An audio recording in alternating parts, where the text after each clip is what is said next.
Judicial commission نے Peshawar high court کے لیے 10 ایڈیشنل ججز کی تعیناتی کی منظوری دے دی۔ Chief justice of Pakistan justice Yahya Afridi کی زیر صدارت ہونے والے جوڈیشل کمیشن اجلاس میں ایڈیشنل ججز کی تعیناتیوں کے لیے 40 ناموں پر غور کیا گیا۔ ڈسٹرکٹ اینڈ سیشن ججز فرح جمشید اور انعام اللہ کے ناموں کی منظوری دی گئی۔ قاضی جواد، مدثر امیر، عبدالفیاض بھی ایڈیشنل ججز تعینات۔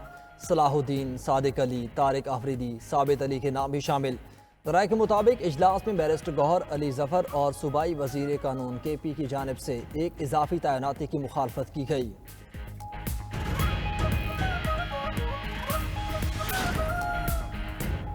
اسپیکر سردار ایاز صادق کا حکومتی مذاکراتی کمیٹی برقرار رکھنے کا فیصلہ۔ ذرائع کے مطابق تحریک انصاف اور حکومت کی طرف سے مذاکراتی کمیٹیاں تحلیل کی جا چکیں۔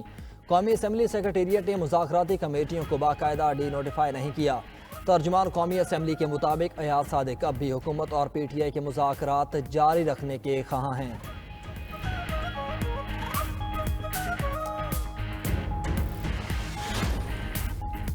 مراکش کشتی حادثے کے مزید 8 متاثرین وطن پہنچ گئے۔ مسافروں کی نشاندہی پر غیر قانونی سمندر کے راستے اسپین بھجوانے میں ملوث متعدد گینگ بے نقاب۔ بیرون ملک سے آنے والے مسافروں سے پوچھ گچھ جاری۔ دوسری جانب ایف آئی اے فیصل آباد کی کارروائی۔ مراکش کشتی حادثے میں ملوث سہولت کار اسلام آباد ایئرپورٹ سے گرفتار۔ ایف آئی اے کے مطابق ملزم عبدالغفار سے افریقی سمگلر ابو بکر سے رابطے کے شواہد بھی مل گئے۔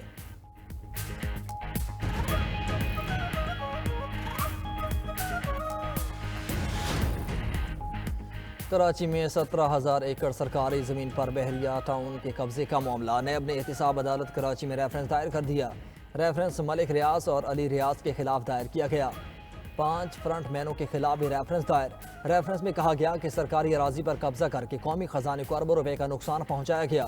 سپریم کورٹ میں 460 ارب روپے کے سیٹلمنٹ ہوئی، صرف 24 ارب جمع کروائے گئے۔ ملک ریاض نے سپریم کورٹ کو رقم سرکاری خزانے میں جمع کروانے کی یقین دہانی کروائی۔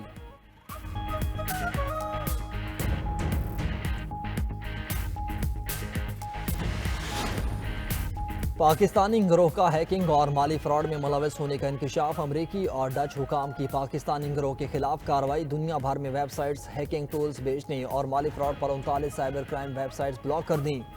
امریکی محکمہ انصاف کی پریس ریلیز کے مطابق پاکستان سے چلنے والی 39 سائبر کرائم ویب سائٹس اور ان کے سرورز بند کر دیے گئے۔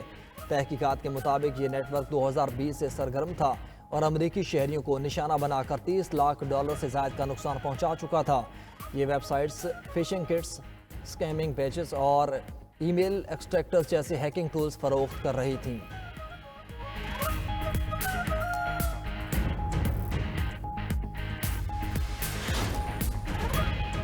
وزیر اعلیٰ سندھ کی زیر صدارت سندھ انرجی ہولڈنگ کمپنی کا اجلاس۔ مراد علی شاہ کی ورکنگ انٹرسٹ بڑھانے کی ہدایت۔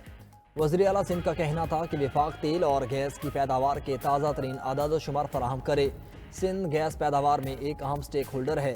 تمام وفاق کی پیٹرولیم کمپنیز میں سندھ حکومت کی نمائندگی چاہتے ہیں۔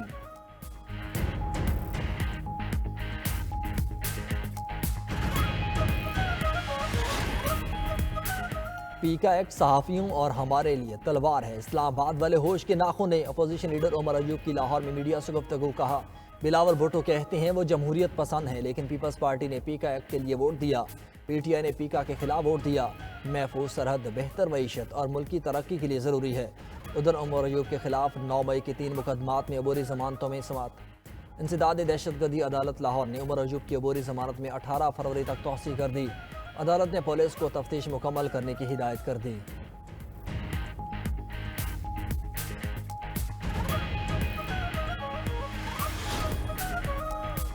پیکا ایکٹ کے خلاف ملک بھر کے صحافی سراپائی احتجاج۔ متنازع قانون واپس لینے کا مطالبہ۔ پی ایف یو جے اور پی یو جے کا آج ملک گیر احتجاج اور ریلیاں نکالنے کا اعلان۔ لاہور میں چیرنگ کراس سے ایوان وزیر اعلیٰ تک ریلی نکالی جائے گی۔ صحافتی تنظیموں کی جوائنٹ ایکشن کمیٹی کی بھی پی ایف یو جے کے ملک گیر احتجاج کی حمایت۔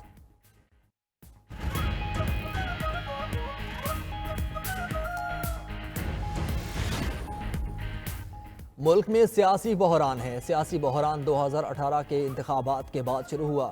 Convener M Q M Pakistan Khalid Maqbool Siddiqui نے کراچی میں گفتگو کرتے ہوئے کہا سیاسی بحران نے معاشی بحران بھی پیدا کیا ہوا ہے۔ 2018 میں جو آئے انہوں نے کراچی کے لیے آواز بلند نہیں کی۔ ہم کراچی کا حق ادا کریں گے، جاگیردارانہ نظام تو چلتا ہے، دھونس دھمکی پر ہے۔ ایم کیو ایم اور پیپلز پارٹی میں اختلافات موجود ہیں۔ کوٹا سسٹم لسانی بنیاد پر لگایا گیا، یہ کراچی پر قبضہ کرنے کی سازش ہے۔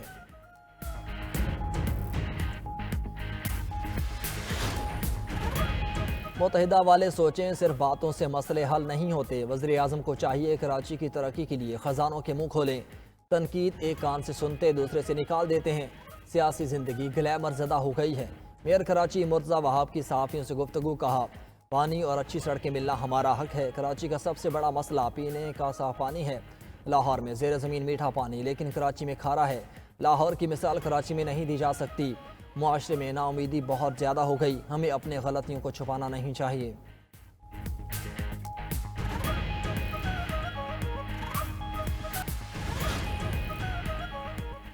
موجودہ مالی سال کے پہلے 7 ماہ کا خسارہ، آئی ایم ایف کا محصولاتی ٹارگٹ پورا نہ ہو سکا۔ جولائی سے جنوری ایف بی آر کو 468 ارب روپے کے بڑے ریونیو خسارے کا سامنا۔ ٹیکس مشینری 6,964 ارب روپے کا مقررہ ہدف پورا نہ کر سکی۔ مالی سال کے ہر ماہ کا خسارہ بڑھنے لگا۔ جنوری 2025 کے اعداد و شمار بھی ایف بی آر کے لیے اچھی خبر نہ لا سکے۔ امریکہ نے 7,000 سے زائد غیر قانونی تارکین وطن کو گرفتار کر کے ملک بدر کر دیا۔ محکمہ ہولڈ لینڈ سیکیورٹی کے مطابق نکالے گئے افراد میں سے زیادہ تر پر تشدد واقعات میں ملوث تھے۔ گرفتاری کے ڈر سے غیر قانونی تارکین وطن نے کام پر جانا اور بچوں کو اسکول بھیجنا چھوڑ دیا ہے، جبکہ Chicago, Seattle, Atlanta, Boston, Los Angeles اور نیو ارلینز میں چھاپے مارے گئے۔ میڈیا رپورٹس کے مطابق امریکہ میں 1 کروڑ 10 لاکھ غیر قانونی تارکین وطن مقیم ہیں۔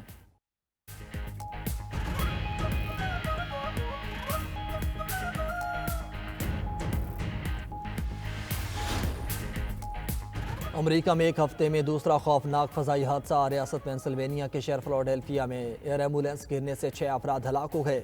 امریکی میڈیا کے مطابق ایئر ایمبولینس مقامی شاپنگ مال کے قریب حادثے کا شکار ہوئی۔ ایئر ایمبولینس گرنے سے کئی عمارتوں اور گاڑیوں میں آگ لگ گئی، متعدد افراد زخمی بھی ہوئے۔ ایئر ایمبولینس میں عملے کے 5 اراکین اور مریض بچہ سوار تھے۔ مقامی حکام کے مطابق اڑان بھرنے کے فوری بعد ایئر ایمبولینس دھماکے سے پھٹ گئی۔ دھماکہ اتنا شدید تھا کہ اس کی آواز دور دور تک سنی گئی۔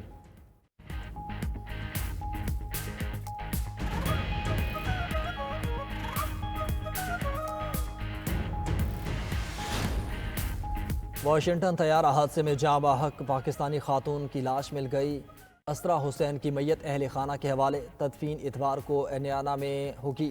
اسرا حسین کام کے سلسلے میں کینساس گئی تھیں، جہاں انہیں ایک اسپتال کی حالت بہتر بنانا تھی۔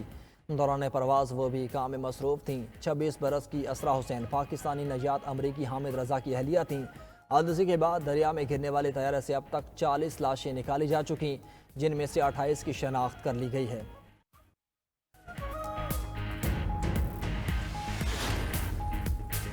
اور ملک کے پہاڑی علاقے ایک بار پھر برف سے ڈھک گئے۔ نتھیا گلی، ٹھنڈیانی، چانگلا گلی، ایوبیہ میں برف باری۔ ملکہ کوثر نے بھی برف کی سفید چادر اوڑھ لی۔ سیاحوں کا رش بڑھ گیا۔ وادی نیلم میں بھی برف باری کے حسین نظارے۔ محکمہ موسمیات کے مطابق وادی نیلم میں برف باری کا سلسلہ جاری رہے گا۔ ادھر پنجاب میں مطلع، برآلود، لاہور، سیالکوٹ، گجرانوالہ، راولپنڈی میں بارش کا امکان۔ خیبر پختونخوا میں ایبٹ آباد، مانسہرہ، بٹگرہ میں بارش اور برفباری متوقع۔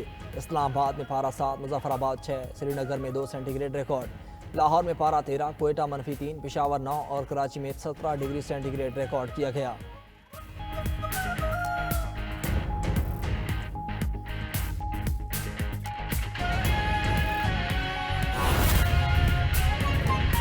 کہ 26 نومبر کے احتجاج پر درج 31 مقدمات میں بشریٰ بی بی کی ضمانت میں 8 فروری تک توسیع۔